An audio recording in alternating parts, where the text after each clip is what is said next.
All right, this is test 2 review.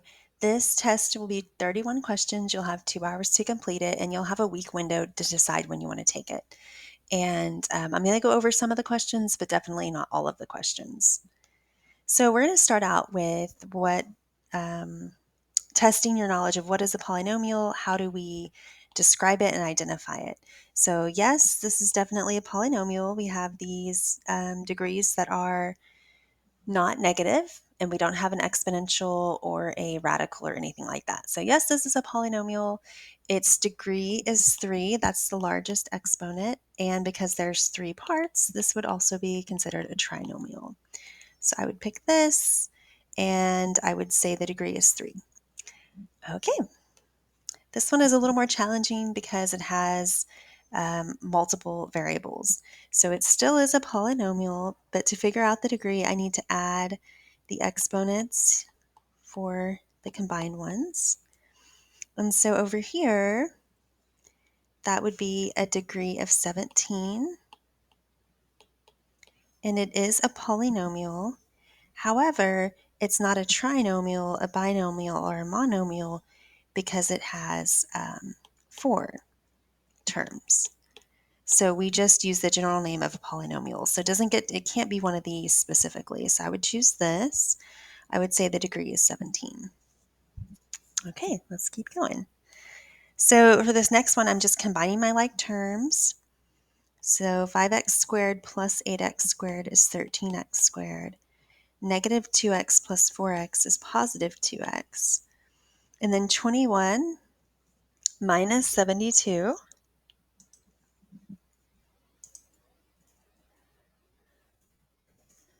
is negative 51. And so that's what I would be typing this whole answer in right here. And I would want to make sure I type it in correctly so it counts it right. All right. We will be finding the product. You can just distribute or you can make a box if you would like. And once again, this is one that you're going to be typing in. So you just want to make sure you take your time when you type it in. All right. So when I multiply, I would get 20s squared plus 28s minus 25s minus 35. And then the middle terms combine, so I can combine right here. So 28 minus 25 is positive 3. And so that would be my answer. And I would type that in right there. All right. The next one is asking us to factor. Since this is just a normal trinomial with a coefficient of 1, I'm just looking for 2 numbers that add, in this case to get negative 1, that multiply to get negative 20. And I might go off to the side and list all the factors of 20. It's always a good way to start. And then I would have to think about, okay, which one of these could give me a 1? And the only one that could give me a 1 would be the 5 and 4. And since it's a negative 1, I need the 5 to be negative. And so this factors to x minus 5, x plus 4. All right, factor by grouping. I'm going to group these together. I'm going to try to see what they have in common. So it looks like they have a 5a squared, and then that would leave me with 6a plus 5b, and then minus, I think they have a 6 in common and a b squared. And so that would factor to 6a plus 5b. And it's always a good sign when this is a match, right? So I would factor the 6a plus 5b out, and I would be left with 5a squared minus 6b squared. All right, let's keep moving. All right, it says solve the equation. So now we're getting into the solving ones. I would distribute that 4 first. So I have 5x plus 4 minus 4x minus 4 is equal to negative 3x plus 3. And then I combine my like terms on the left side. So 5x minus 4x is x. And then the positive 4 and the negative 4 actually cancels out. So I'm left with x equals negative 3x plus 3. And then from here I would add 3x to both sides. So I get 4x equals 3. and then divide both sides by 4. So x equals 3/4. I can always check this by plugging it back in for x on both sides of the equal sign and make sure that it makes a true statement. All right. Now we're getting into complex numbers. So remember, if we have a negative here, then we are going to have an I, right? So we know we're going to have an I. And so what we're going to do is we're going to want to go ahead and take that I out. So I'm going to take I out, and then I have 275, which I would factor down. So 275 is 55 times 5.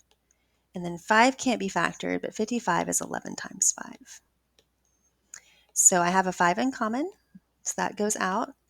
And there's already an I, so it would be 5i square root of 11, which is right here. Now they're trying to trick you. You can see this one, the square root goes past the I, so you got to be careful. And then this one is negative, but just because the inside is negative doesn't mean that our result is negative. We take the I out. Remember, I is equal to the square root of -1. All right, let's try another.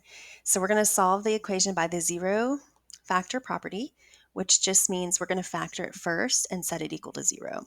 So I'm looking for two numbers that add to get 3, that multiply to get -10. And so I might go off to the side and list the factors of 10.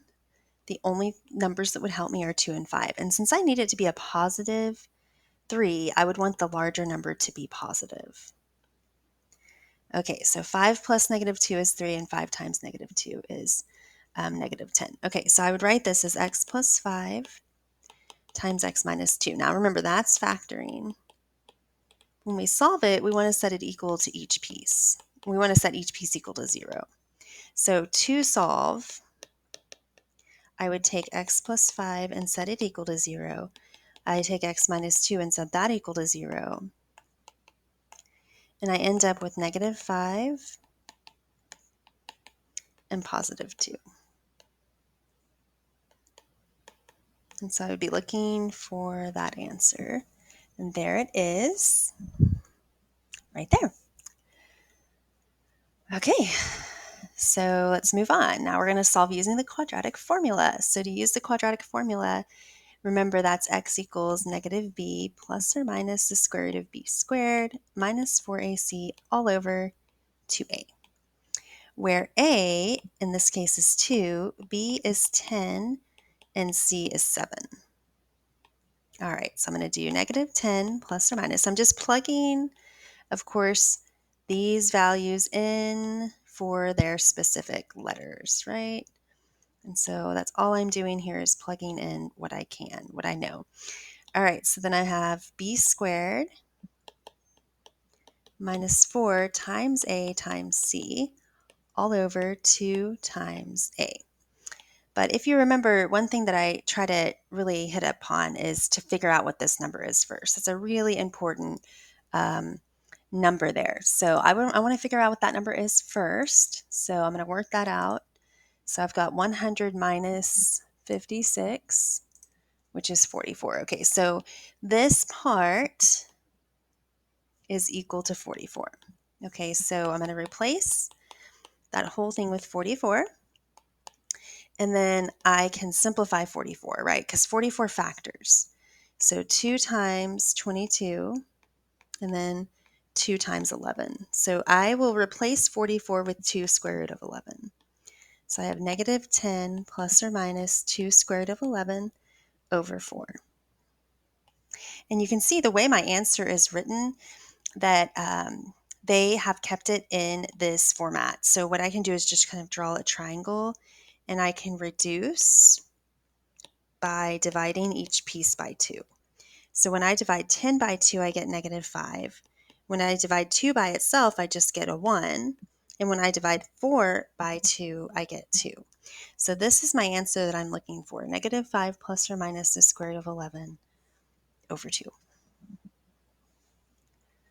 All right, just a few more left. So we're going to solve this equation. Since it's the square root, it makes sense we're going to square both sides first. When I square the left, I just end up with x plus 3. But when I square the right, I actually need to work it out. So the x minus 3 squared on the right side, right here, that is equal to x squared minus 6x plus 9, right? Because if you go off to the side and you make a box or you multiply that out, that would be x minus 3 times x minus 3, and eventually it would combine to that. All right, so now I need to solve this.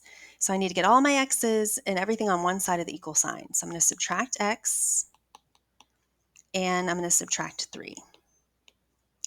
So when we solve a quadratic, we always want to set everything equal to 0. So we have to get everything on one side of the equal sign. And then negative 6 minus 1 is negative 7x. And 9 minus 3 is positive 6. Now I can see that this is a quadratic that I can solve by factoring. So I'm looking for two numbers that add to get negative 7, that multiply to get 6. And that would be negative 6 and negative 1, right? And if you needed to go off to the side to help, you definitely can. So that's why I would choose those, and they both need to be negative, right? Now I set it equal to 0,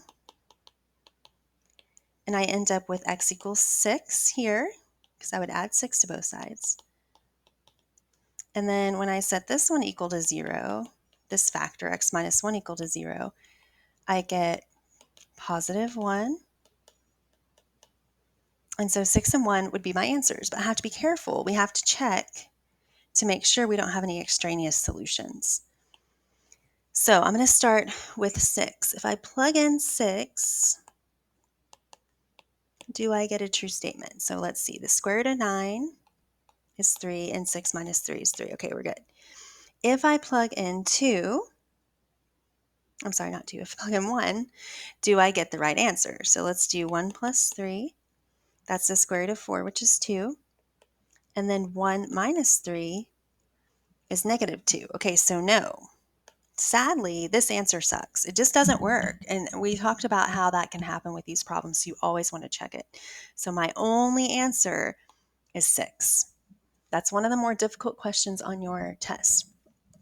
All right, we got one more, and that is the absolute value. So remember, when you solve the absolute value, you're going to set it equal to positive 7. You're going to set it equal to negative 7. And then you're just solving. So over here, I would add 4, divide by 3. I get x equals 11 over 3. And then over here, I would add 4, which is negative 3. And then divide by 3, which gives me negative 1. So my answer would be negative 1 and 11 thirds, or 11 thirds and negative 1. All right, I hope that helps you. You're going to do great on your test, and that's it.